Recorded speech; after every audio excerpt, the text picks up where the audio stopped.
ప్రధానమంత్రి గారు శ్రీ నరేంద్ర మోడీ గారు మన రాష్ట్రానికి వస్తూ విశాఖపట్నాన్ని కేంద్రంగా మన ముఖ్యమంత్రి గారు డిసైడ్ చేశారు. యోగాంధ్ర అనేటటువంటిది మొత్తం 600 పైచిలకు మండలాల్లో కూడా ప్రతి సచివాలయంలో దీని కార్యక్రమాన్ని చేస్తారు.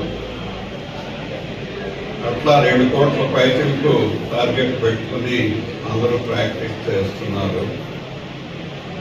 దేనికంటే నేచర్ థెరపీ మన హిందూ దేశంలో మనకి భగవంతుడు ఇచ్చినటువంటి ప్రకృతి పరంగా ఇచ్చినటువంటి వరం తరతరాలుగా కొన్ని వేలు లక్షల సంవత్సరాల నుంచి యోగా అనేటటువంటిది హిందువుల్లో మమేకమై ఉన్నటువంటి,